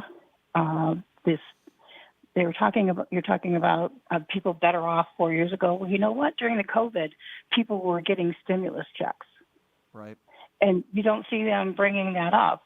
People relied on those stimulus checks, and they really got used to that. And then when they're not around anymore, your income is going to go down, and it's going to be a lot harder. And I agree. It's a good economy right now. Yeah, I mean, listen, if somebody's going to call into the show and they're ill-informed, that's a perfect example of what I'm talking about, with all due respect to the last caller. You're going to say, well, I know people that are poor. Okay, yeah, that's not Joe Biden's fault. Look at where the economy is now and look at the economy. It's so simple, right? Look at the economy that Donald Trump took over. Look at the economy that Barack Obama took over under George W. Bush. Look at the economy that Bush took over under Clinton. These Democrats, when they get into office as president, they have to clean up the mess that Republicans leave them. And then when they clean it up, I'm telling you, it's going to happen again. I don't want it to happen again, but it's going to happen again with Donald Trump. You watch and see where we're at 4 years from now, my dear. And, unfortunately, this is where we're at. And it's just, it's unfortunate. Even comes up with anything that would help first-time home buyers like her plan was for. Yeah. Well, it's unfortunate that Harris was going to, give us a $25,000 down payment to a house. What's Donald Trump going to do to help middle America? It's okay. It's fine. For all you people out there that voted for Donald Trump, it's fine. He's going to end the Ukraine war in a day, so I expect January 21st, the war is going to be over, right? There's going to be peace in the Middle East. We're all going to be getting tax breaks, right? You dopes out there. You dopes. Trust me, you're going to regret voting for the orange turd rapist. Trust me. 702-221-7283 is the number to call if you want to join the conversation. All right, let's go to Robert. Robert's next up on PTL. Hey, Robert, what's going on? Hey, man. God, I don't even know where to begin. I'm someone 38 years old, considers myself a passionate liberal, and I find myself what I would describe as like Joker syndrome. I'm like, I don't care about anything anymore. Just let this Nazi burn it all down, because nobody ever talks about the only thing that matters in life. It's been ignored since 2009. Mm-hmm. The federal minimum wage hasn't been allowed to keep up with inflation. Right. That's it. Mm-hmm. Joe Biden campaigned on moving it to 15, and they didn't get anything done. They didn't move it to 9. They didn't do anything. And that's the only thing people care about is money. The majority of this country is broke. That's all anybody cares about is money. We can't afford to care about transgender in sports, and nothing else matters. Even the insane abortion issue that's so important, even that doesn't matter. Someone like me can justify it like, well, if inflation, if minimum wage was allowed to keep up, Okay, let me ask you a question. Let me ask you a question. Sure. So, as you know, when it comes to minimum wage, it's a state-by-state process, and it's left up to the states. What could Joe Biden have done differently? The federal minimum wage. Okay. For the service industry, it's a literal slave wage. It's like $1.25 you can legally pay a server on tips, and the federal minimum wage is $7.25 and hasn't moved since 2009. Well, I remember when Bernie Sanders was talking about that. I will say this. While I do agree with you that minimum wage should be raised in a lot of different states in this country, I would also say that if you raise minimum wage to $15 around the clock for anybody, whether it be a 16-year-old working in fast food, I can tell you I worry about the small businesses, okay? I'm not an economist here, but I can tell you that if you raise minimum wage to $15 an hour for the mom and pop shops and the local businesses, a lot of those local businesses are not going to be able to afford to do so. And I'm worried about that as well. I think there has to be a happy medium there, and I don't know if you could raise minimum wage to $15 around the clock for everybody. Yeah, in that short amount of time, I agree. We're beyond the point of it a Band-Aid being ripped off. We need to break their arm and then heal it on the spot. Perhaps. I get that. I appreciate your passion, and I know it comes from the right place, right? We might not agree on everything, but I don't think it's just money, right? I don't think that's the only important issue. It's very important. I agree with you, but abortion's an important issue as well. And, if we get an abortion ban in this country, and I know Donald Trump keeps saying, I'm going to leave it to the states. Well, guess what? Almost half the country now, abortion is illegal. What's it going to look like at the end of the Trump administration? Women out there should be very concerned about that, especially the women out there that voted for Donald Trump or sat this one out. What about all those undocumented immigrants? And I'm not talking about undocumented immigrants that commit heinous crimes. I don't want them here. They belong behind bars. But what about all those undocumented immigrants that have children? What about those undocumented immigrants that cook your food for you? They mow your lawn for you. We're just going to deport all undocumented immigrants in this country? I mean, what type of country are we living in here? We want to separate families? Donald Trump said he's going to do it. I mean, that's what he said. 702-221-7283. Let's go to Jack. Jack is next up on PTL. Hey, Jack, what's going on, man? Yo, Brian, what's up? How you doing? Listen, I don't know why this isn't the main story. Brian, it was your initial instinct. Where are the 14 million votes? You're telling me that 14 million people just decided, to hell with it, that I'm not going to vote. And they didn't go and vote for Trump. It's not like his numbers are up. There's 1 million less voters in New York, and Trump has the same numbers. There's 1 million less voters in Illinois, and he has the same numbers in Illinois. And you brought it up yesterday to Joe Walsh or whatever, and he was like, all the votes aren't in. So the last two states are Nevada and Arizona.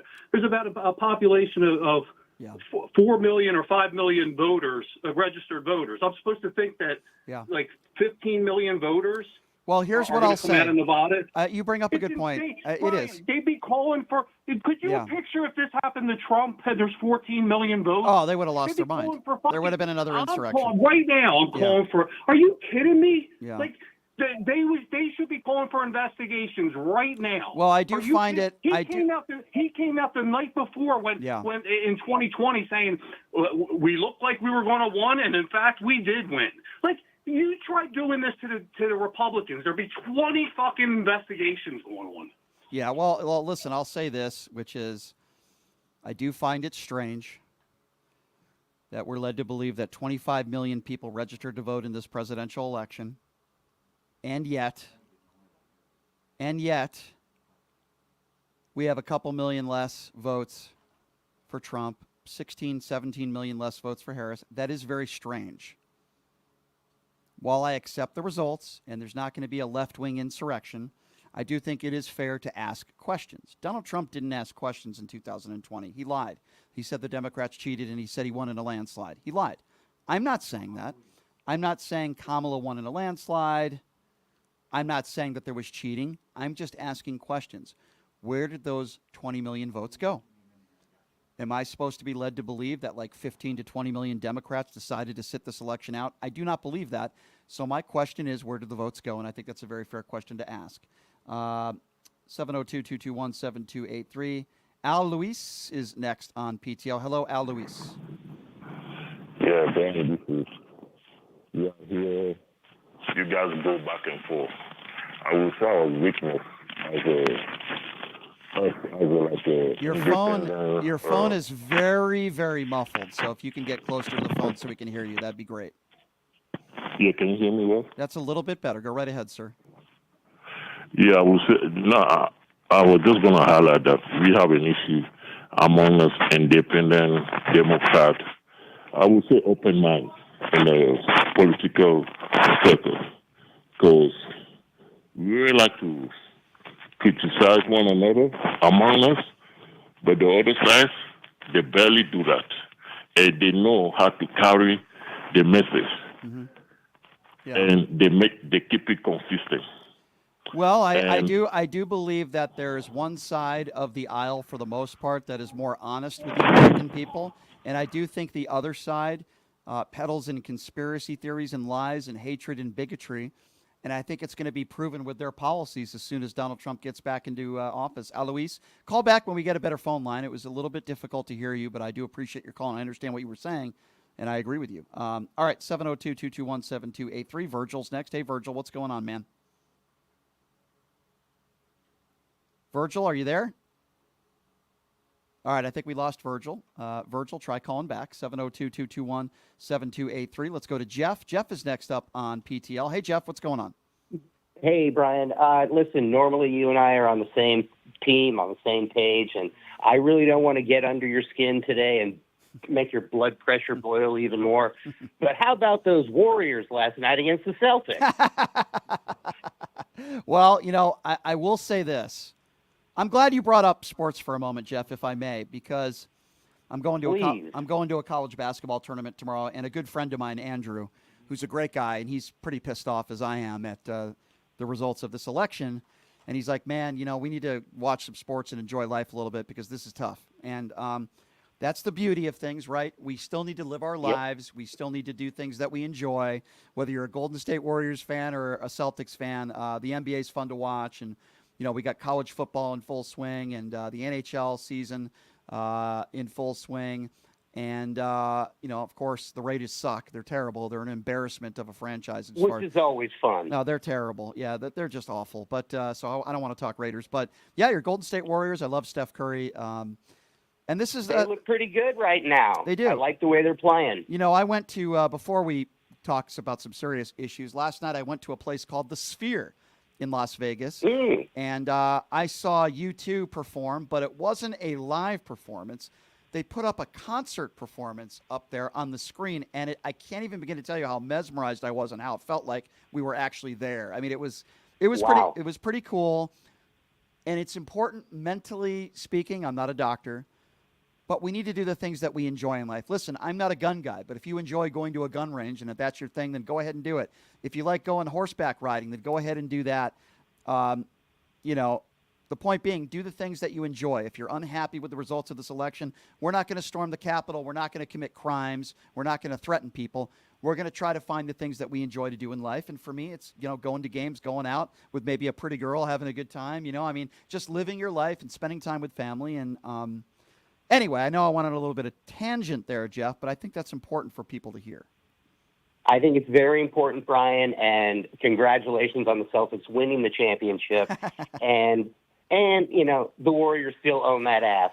See ya. I love Steve Kerr, by the way. Thank you for I love Steve Kerr. He's a great man and a great basketball coach. You guys got a hell of a Hall of Famer as a basketball coach in Steve Kerr, and I got a chance to talk to him last month, and I asked him about the upcoming elections. He's pissed off, and he should be. 702-221-7283. Tyrone is next up on PTL. Hey, Tyrone, what's going on? Hey, Brian, how you doing? It's good to talk to you. The couple of days after this mess, and I didn't go into the office Wednesday because I was so afraid I was going to say something to somebody, because I do work with some Trumpers that was going to get me terminated. But let me say this: I listened to Don and Ron Filipkowski earlier in your show. I think the one thing that the Democrats are missing, and this is going to sound crazy, they have got to learn to dumb down their language. Mm-hmm. They have got to learn to dumb down their messaging. Mm-hmm. Give me an example. Give me an example of what you mean by that. Okay, so let's take Kamala's child tax credit, right? Sure. You don't say, I'm going to give everybody a $6,000 child tax credit. No, I'm going to provide you a tax credit that's going to help you take care of your child in the early months of their life. Yeah. And at the same time, the Republicans don't give a damn about you. They don't care about you. They hate you. They hate your guts. They think you are feed at the trough. And the line that I would love to see a Democrat use: listen to all the rural people and the and even some black people. Because I told somebody this today that was like, he said, well, I kind of see some of the stuff Trump doing, and I did pretty good under Trump. I said, let me explain something to you. I said, if you're not part of the 1%, and which you're not, because I know, why I know you're not, because you're talking to me. And we're in this office. So I know you're not part of the 1%. No, so let me just backtrack a little bit here. Here's where I think I agree with you. Obviously, you can't say all Republicans are this and that. I think that would be inappropriate. But here's what I would say to that. And this is kind of where Ron Filipkowski was going with this, right? Take Donald Trump's actual quotes with crazy things he wants to do with this country, read them, explain how dangerous it is, and what she should have done is take that and then say, here's what I'm going to do when it comes to this topic, when it comes to taxes. Here's what he wants to do when it comes to abortion. Here's what I want to do. Here's what he wants to do when it comes to deporting 15 million undocumented immigrants. Here's what I want to do. I think that would have, for lack of a better term, what you used, dumbed down. I think if she had done that, I think it would have been far more effective than talking about Project 2025. Brian, I hate to disagree with you. She had the immigrant thing. The counter argument to that always has been, okay, you want to deport these people, Donald? You don't have to do that. All you have to do is charge every corporation that has an illegal immigrant in their employee $10,000 per employee. I'm willing to put that policy on the table that will end illegal immigration immediately. I understand. Are you willing? I get what you're saying. But you got to bring up Donald Trump's statements also, and you can't be too general about it. You got to take his direct quotes. But go ahead. Go ahead and finish. And let me say this: the other thing is, I listen to a lot of progressive radio today. Steffi Miller, you, and some other people. I'm sorry. We need to come together in the community and keep each other safe and hold each. No, that time is over. I've told my friends, if you know the history of Malcolm X, there was two Malcolms. Yeah. There was Malcolm post-Mecca, when he came back from Mecca, and there was pre-Mecca Malcolm. Pre-Mecca Malcolm was like, by any means necessary, the chickens have come home to roost. Yeah. Plymouth, we didn't land on Plymouth Rock. Plymouth Rock landed on us. I get what you're saying. I get what you're saying, but this is a pre-Mecca Malcolm moment for progressives. Okay, so there's a way of doing it, and I understand what you're saying, but we can never, and I don't think you're doing this, but we can never condone violence. I can tell you that I will not be hanging out with anybody and associating myself closely with anybody who is just pro-MAGA through and through. I just don't want to associate myself with people like that anymore. Doesn't mean I can't hang out with and be friends with someone who voted for Trump. I won't be talking politics with them. But for somebody who is just MAGA, MAGA, MAGA, or as John DiDomenico would say, MAGA, Gaga, MAGA, Gaga, MAGA, Gaga, I will not be associating myself with those people. Doesn't mean we have to all hold hands and be friends. I agree with you in that sentiment. Thank you for the call, Tyrone. 702-221-7283. Linda's next on PTL. Hey, Linda, what's going on, man? Hello? Yeah, go right ahead, Linda. Okay, I'm from Pennsylvania, and thank you for the accolades for our governor. Yeah, And, Josh Shapiro's great. I just want to say is I don't think people really researched Donald Trump like they should have. I mean, I read numerous books on him, and I watched all of the Frontline specials that they had on the documentaries about him. And I think what happened is a lot of men in this country, they voted their egos, not the general concern of the country as a whole. Yeah, well, and we now have to be on red alert because he's going to cut stuff like there ain't no tomorrow. And I don't think these people understand the free breakfast and lunch programs, they're going to go. Oh, and there's poor kids now going to starve. So, and I work for the Salvation Army at times, and I don't understand this. What about all the kids? I just think, what about, Linda, what about all the kids that come from maybe family members that might be undocumented? He wants all those kids to be deported as well. At least that's what he said. No, I don't agree with that. The border's been a bad issue for over 100 years, and there's been 14 other presidents prior to Joe Biden that goofed it up too, and over 20,000 some legislators did nothing. So right. Don't blame one man for a goof of 100 years of I nothingness. agree. Listen, I agree with you, Linda. We have to be prepared. We have to be prepared for what the future will hold. I root for our country. I don't want everything to go in shambles, but I can promise you this. I'll be talking about it on the radio, all of Donald Trump's fake promises. I'll be talking about it on the radio, all of his fake promises about ending the war in the Ukraine in a day and peace in the Middle East. Okay, well, we'll see about that. We'll see about that, Mr. Former President Orange Turd. We'll see about that. And all the dummies in this country that think you voted for him, so everything's going to be great now. Okay, we'll see. 702-221-7283 is the number to call. Let's go to Debbie. Debbie is next up on PTL. Hi, Debbie. Hey, Brian. How you doing? Hey, hanging in there. What's on your mind today? This is off topic from what you've been speaking about, but okay, I'm Canadian, and my daughter and I had been planning to go to a concert in Detroit in March. Now that Trump is going to be president in January, we are concerned about what it's going to be like going from Canada to U.S. 2 months later. Well, I understand your concerns. I think you should still be able to travel and live your life and do what you want to do because I'm not changing anything that really I'm doing in my life. But with that being said, it's okay to be cautious but at the same time, I don't know what the country is going to look like in 3 months. I don't know what the country is going to look like in a year and in 4 years. I'm very concerned. I'm worried. I'm concerned. But I can tell you that I'm not going to let them dictate the way I want to live my life. And unfortunately, there are people out there that don't have that luxury. And I'm worried about them. And I'm worried about a lot of good people in this country that might not be documented, but I'm worried about a lot of people in this country that have been here for years with families that may be deported. It's very concerning. It's not who we are as an American. Yeah, I'm worried about all of those as well. Yeah, I mean, and you have a right to be worried about all of those. But right. what I would tell you, my dear, is live your life. Travel where you want to travel. Enjoy life. Enjoy your family. Enjoy your friends. Be who you are. We can all be disappointed, and we have a right to be worried and concerned. But don't let it dictate your life. Let's go to Virgil. Virgil's next up on PTL. Hi, Virgil. All right, testing. Are we good? We're good. Go right ahead. All right, sweet. Thank you for taking my call. Sure. So I just want to give a shout out to Ron Filipkowski and the Midas Touch Network. These are my peoples.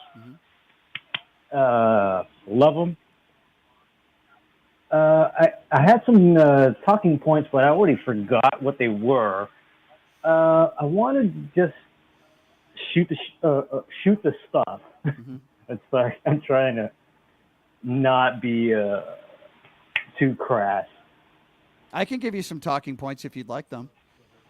You ready to hear some Yes, right of wing? course. I'm going to give you some right wing talking points. I'm a specialist at this because I've had these idiot Trump surrogates on for the last year.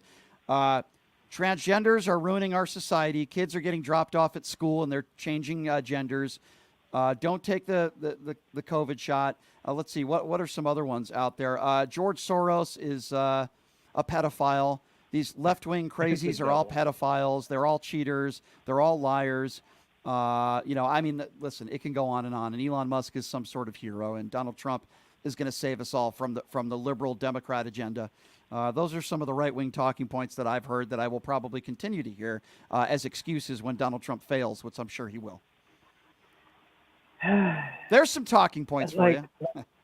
I could be a Trump. You see that? I could be a Trump surrogate. I could go on the air right now and I can be a Trump surrogate. It's so easy. What an easy job. Now, I never would because I would never want my boss to be the next Adolf Hitler, according to J.D. Vance, who's soon going to be our vice president. Let's go to Mike. Mike is next on PTL. What's up, Mike?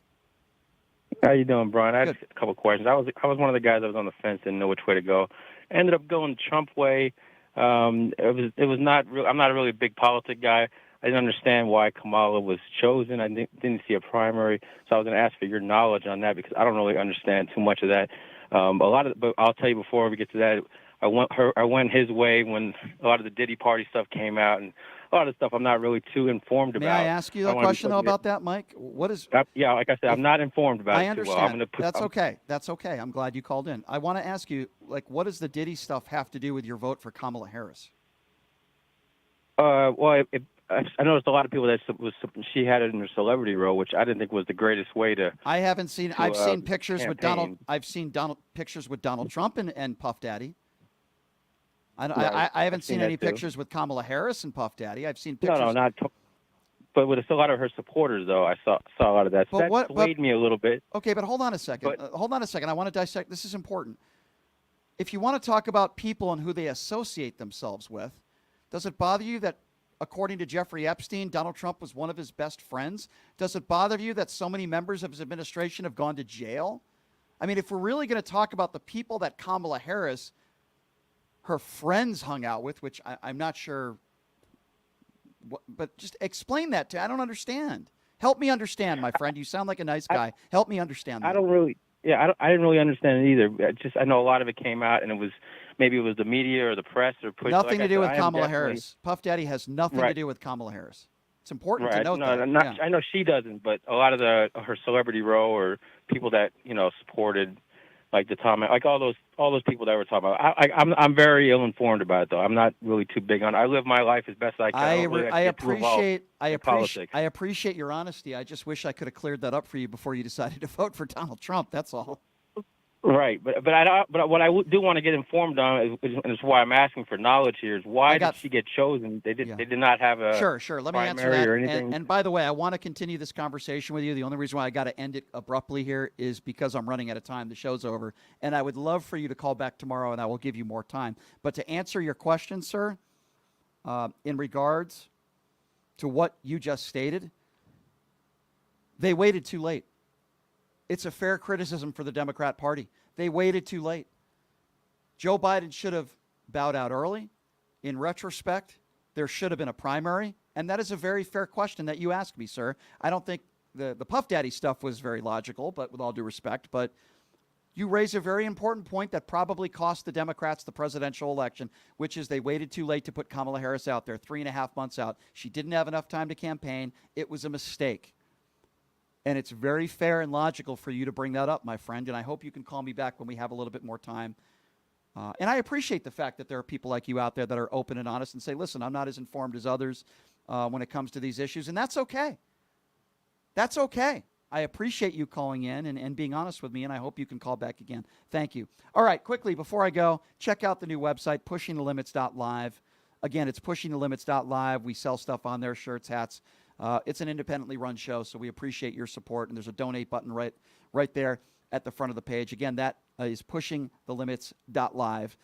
So check that out. We're going to have some very special guests joining us on the show tomorrow, including Mr. Michaels, who is a very popular left-wing podcaster. He calls himself the Rush Limbaugh of the left. I wouldn't use that guy's name with anything, but Mr. Michaels is going to be joining us on the show tomorrow. We're going to also have some other special guests that are very concerned about losing their rights when it comes to being OnlyFans models or those that are in the adult entertainment industry. We'll have some special guests joining us tomorrow as well. All right, everybody. We'll see you tomorrow, same time, same place. Thanks to Justin for dealing with all of our wonderful listeners on the phone calls, and we will see you tomorrow. Have a great day. Hey, everybody. Are you struggling to find a pizza place that reminds you of Brooklyn? That true blue New York style pie? Well, worry no more. Stallone's Italian Eatery Pizza is a knockout.